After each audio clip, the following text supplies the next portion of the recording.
I, Donald John Trump, do solemnly swear that I will faithfully execute that I will faithfully execute the office of President of the United States. the office of President of the United States. So help me God. So help me God. Congratulations, Mr. President. I was a correspondent in Washington when Donald Trump took his oath of office. More than 2 months had passed since his election, which seemed to come out of the blue, both for American and European journalists. So it's official. Donald Trump did it. Yes, a big surprise for everyone, probably even for himself. Wahrscheinlich sogar für ihn selbst. In the meantime, fact-checkers have exposed thousands of lies told by Donald Trump. Yet that does not seem to bother his supporters. Indeed, an apparently outrageous claim he once made on the campaign trail could actually be true. I have the most loyal people. Did you ever see that? Where I could stand in the middle of Fifth Avenue and shoot somebody and I wouldn't lose any voters, okay? It's like incredible. The Trump phenomenon, to begin with, is the dissolving of any objective reality in our politics. Central to Donald Trump is the big lie. KKSY-FM, Cedar Rapids. Now another hour of Kiss Country music. 2 years after Trump's election triumph, I am back in the U.S. to investigate the apparently unshakable alliance between Trump and his supporters. I drive through the Midwest, flyover country, as the Americans call it. The journey takes us through small towns and agricultural regions with largely white populations. These constituencies once backed Barack Obama. In 2016, Donald Trump conquered nearly all of them.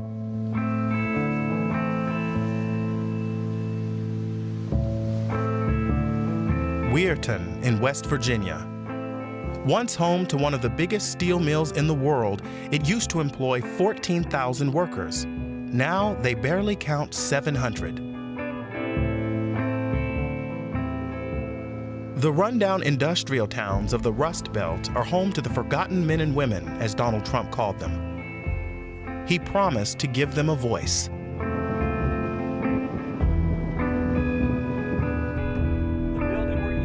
The former steelworker John Bolzano shows us some of the signs of decay.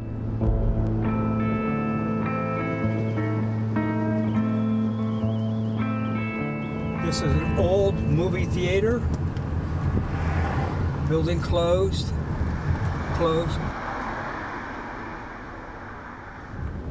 Okay, see, this is downtown. See how it starts to get when industry went 20-some years ago? So, but it's reviving now. It's starting to come back.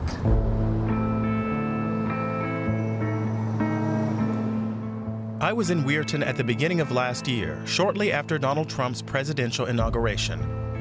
There was hope that things would start looking up under the new president. The mayor of the town predicted that Trump would restore the U.S. to its rightful place as #1 in the world. We ask how he feels about it 20 months later. I did support Trump, and I continue to support him. He calls a spade, and and he says what he thinks, and that's what it is. Most people in this area are totally supportive of Trump. Still. Even the union guys in the mill. Still. Oh, still, they are. You know why? Because he calls it what it is. You know, it's no. Excuse my language. He'll run all that bad stuff I said on it. And you really know where he's coming from. He doesn't have a political agenda, I don't believe. He really wants to make the government, this country great again.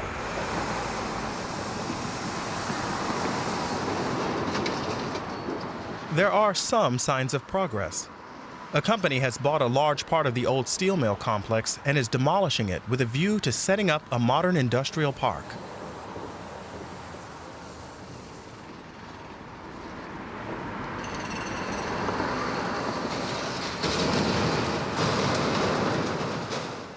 More than 100 workers were hired in Weirton in recent months.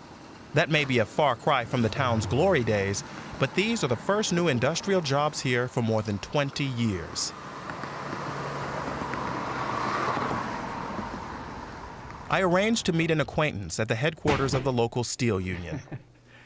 Hi, Mark. Good seeing you again. Good to see you again. Good Thanks. seeing you as well. Thanks for having us. In 2016, against the advice of his superiors, union leader Mark Glyptis endorsed Donald Trump. In an interview last year, he promised golden times for Weirton. So I'm expecting many jobs that are going to be family-sustaining jobs, and we could be one of the biggest growth areas in the East. So I'm very optimistic. I think good times are ahead for this area. It is slower than had hoped. I think it's going to come. I don't think there's any doubt that where a steel mill was and the land has been sold, it's going to be developed into family-sustaining jobs.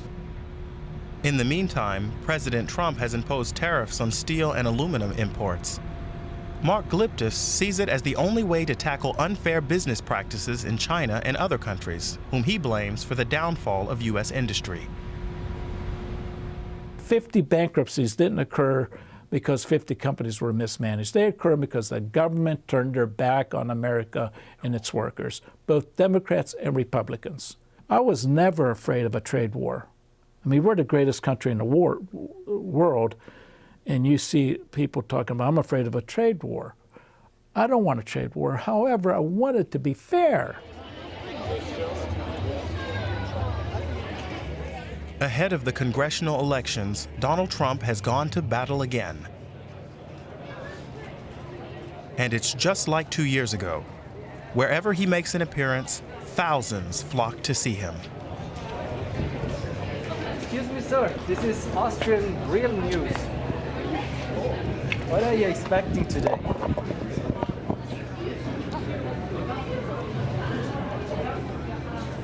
No word? Nothing. Nothing? Thank you. Just like the demonstrative rejection of the media and the appeal to make America great again, the small band of counter-demonstrators is part of the ritual. Donald Trump is not on the ballot, but it's all about him. If nobody shows up, everybody becomes complacent about things. So we need to show up and let them know that we're still out here and we still don't agree with him and that we're willing to do something about it. Some people are calling the midterms a referendum on Trump's presidency. Supporters, meanwhile, are already working toward his re-election in 2 years' time. Yeah, well, I support the president, but I've supported Trump before he was president. But that's why I got into business, was because it was Trump. So had it been like Ben Carson or Ted Cruz, probably not. Hey guys, how we doing? It's a pride in the country. We have country, we have borders. And this is, a true change to, we went from President Obama, who was, globalism is what he was pushing. Now we've come back and the focus has been on the citizens of the United States again.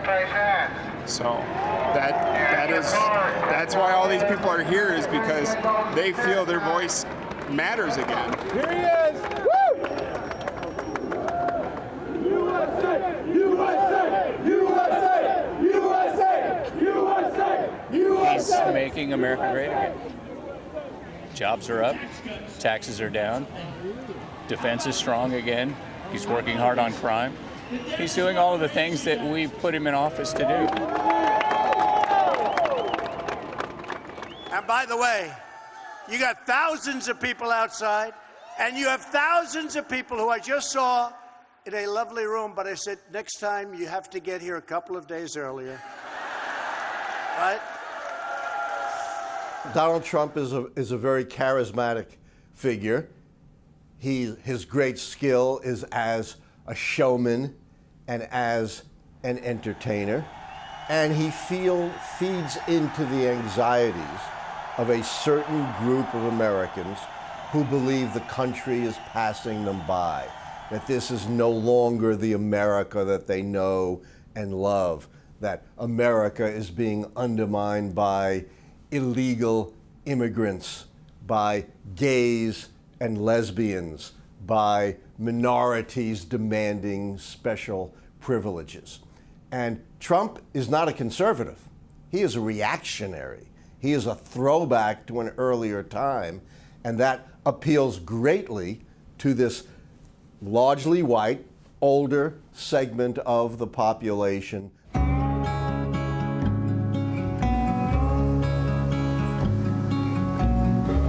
Donald Trump doesn't just mobilize his supporters, he mobilizes his opponents too.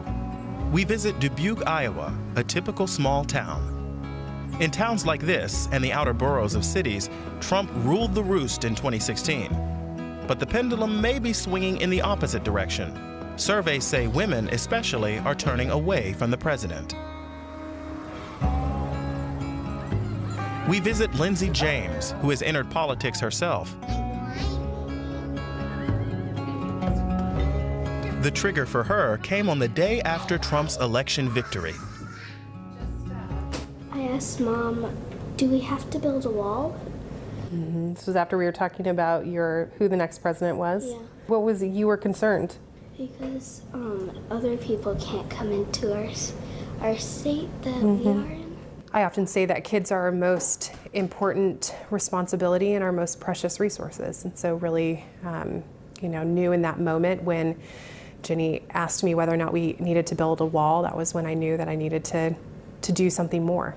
And so that was what activated me to run for this seat. What do you think about Mom running now? You're gonna win. I'm gonna win! Jenny's my best supporter. Are you? And Luke is a realist in the family. Keeps me grounded. All right.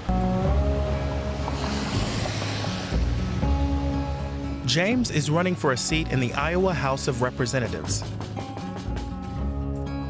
Someone's home. Hi. I'm Lindsay James. Never before have Democrats in the state been able to recruit so many women for politics. Here with the film crew. In a documentary. I have been utterly moved by the amount of women who have, stepped up and said, we are not going to stay silent. There are protests that happen, women's marches around the country that are, showing that women are awake and they're activated and they are going to, push and advocate for doing what is good and right and just for women, but for everyone.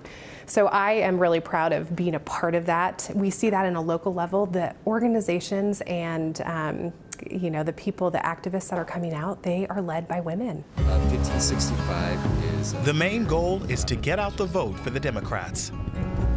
Hey, thank you! Hello! You look like Mobilizing women against Donald Trump shouldn't be too difficult. He's repeatedly made sexist remarks about women, derided the Me Too movement, and bragged about committing sexual abuse years before he became president. All right, and then and then the date is, But signing up to vote is one thing. How people actually vote is another. You voted Republican 2 years ago? I sure did. Yeah. Donald Trump? Uh-huh. Why? I need to go. Just the last one. And would you vote for him again?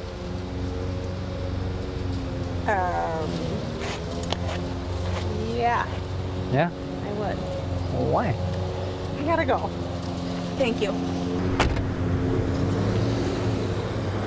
The women that I talk to who will still defend, Trump as the president has more to do with the decisions that he's making as opposed to the content of his character. Now, I think that's horrifying to me because I want the leaders of our country to be, leaders of incredible integrity.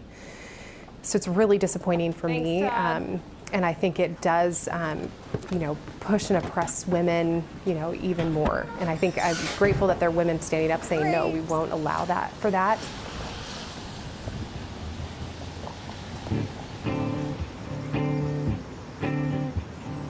Washington, D.C., the center of power in America.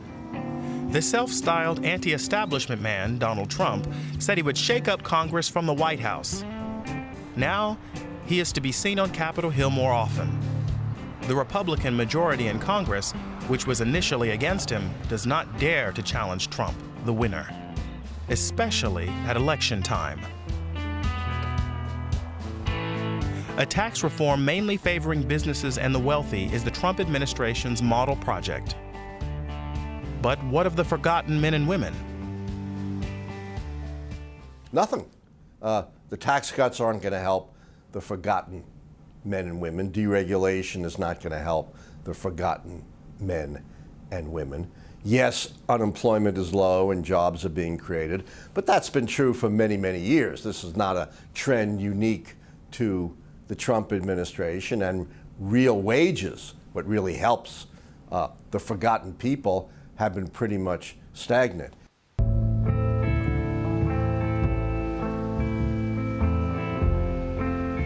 It's a big day in Cascade, Iowa. There's an auction on at the local beef market.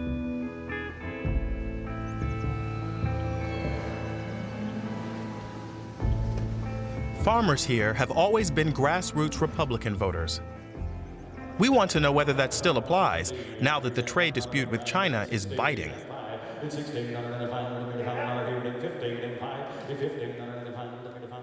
The auctioneer's efforts to drive the price up meet with limited success. The prices for the calves are pretty low, but there is no guarantee that raising them will be a profitable venture. Many of the farmers here prefer to sit back and watch. Is Trump to blame for their financial doldrums? He needs to do something to help us. What should he do? I don't know. Regulate the prices a little like other countries? Yes, majority of them. Did you vote for him? Unfortunately, yes. China has imposed tariffs on agricultural products in retaliation for Trump's trade restrictions. Now there is not enough demand to meet supply. It's hard to make a living. You can get by, but you ain't gonna get rich at it, put it that way. Sometimes you break even, sometimes you don't. Yeah. All depends on which end of the line you're on. The rich are getting richer and the poor are getting poorer. Mom. Is what it boils down to. Mom, there's a... But he promised something different. Yeah, he said he's going to tax the wealthy and make them pay more taxes. And But actually, he's I don't think taxing it's the other people. I don't think it's actually going to come true. To be honest with you. The beef auction yielded some 10% less than the previous one just a few months ago. Still, the head of the auction house says Trump is on the right track. I mean, I guess we just, for the longest time, just kind of did whatever they said, and then we got Donald Trump in there. He just said enough is enough, and I mean, if what comes around goes around, I guess, you know. So it'll be rough for the next few years, but I think once it comes around, it'll be good for us.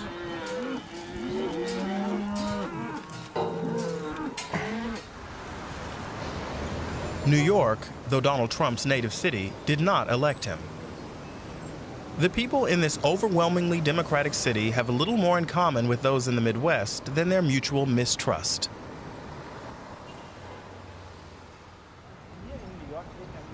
The Austrian investment consultant Hans Christian Winkler has been working in New York's financial district for more than 20 years. Even here, Donald Trump was not the favorite candidate for president. But after the election, Wall Street went from strength to strength. When Trump actually won, I slept rather badly. But then the market went up, because the stock market is not stupid. They immediately studied what Mr. Trump said. Trump made 3 promises: tax cuts, $1 trillion investment in infrastructure, and deregulation. And that's what drove the markets up. That was exactly the winning bet the following day. With Trump's trade disputes causing concerns, Wall Street has been a warier place in recent weeks. It seems investors haven't quite gotten used to surprises from the White House after all.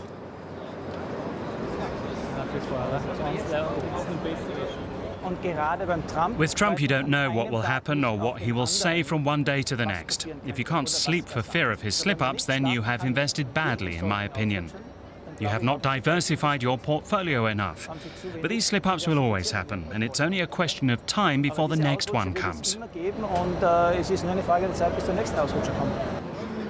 In Washington, Trump recently had to defend the reputation of his nominee for the Supreme Court, Brett Kavanaugh. He was accused by a woman of attempted rape decades ago when she was 15 and he 18. Donald Trump, who has himself been accused of sexual assault by several women, went on the counteroffensive. We want clean water. We want crystal. The Democrats have been trying to destroy Judge Brett Kavanaugh since the very first second he was announced. And he was announced for one simple reason. He is an incredible intellect, an incredible person, an incredible talent.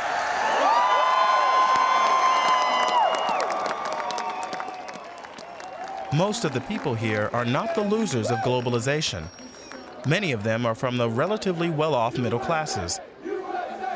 What unites them is an aversion to political correctness, the coastal elites, and the conviction that their man is a straight shooter. Most Trump supporters regard allegations of collusion with Russia or hush money to cover up affairs as politically motivated. The way he's speaking about women. It's the same thing that I met her with. Stop! And the same thing you met your wife with. It's just, don't laugh, you too, hot dog. It's crude. What kind of trouble are you? But it's men versus women, and men are more crude talking. It's nothing that doesn't happen in everyday life.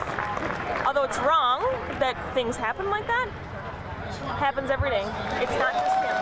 But he's the president. He's the president of the United States of America. And even if you hate him, you need to support him because he's leading our country. No, we don't. So even all these people out here who don't like him and didn't vote for him, they need to support what he's doing to make our country better. Back in Iowa. In the Democrats' campaign headquarters in Dubuque, Lindsey James rallies her mostly female support.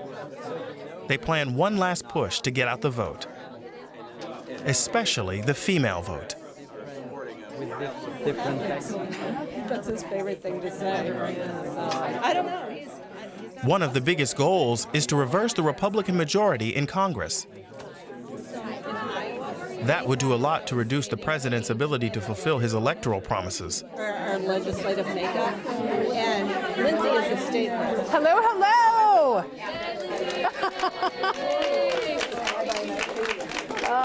It's always encouraging to see many faces. Thank you for being here. We're going to have our blue wave, what we're going to have. So. You think so? Yep, I know so. We're working for it. So. We know so. We're working for it. That's what we're doing. That is what was said 2 years ago. This is different now. There's women coming out of the woodworks that never campaigned before. And we're door knocking on people who are Republicans, and they're saying, no, we're going to vote Democrat this time. So we've never heard that much before. For some activists, mobilizing the electorate is the only way to defeat Trump. It's so important that people stay involved. There are too many people that can't be bothered. And you look at the number of people who did not vote in the last election. They're the ones that elected Trump. I am grateful that you are in this with me, and Lindsey James and her supporters are convinced that they are on the path to victory and do some good. And that their approach is a righteous one. I am surrounded by people who are, cheering on women leaders and cheering on Democrats. across up and down the ballot and who are seeing the importance of being involved in our political systems and structures. And I think people are recognizing that democracy is at stake, and the freedom of the press is at stake, and women's rights are at stake, and our kids are at stake.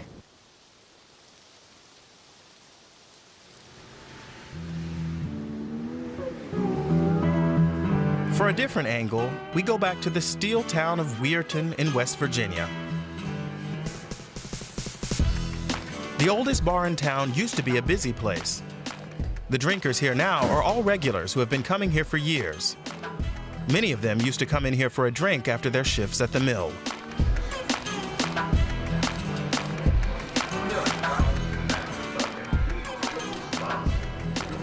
We're not forgotten, we're just pushed out of the way.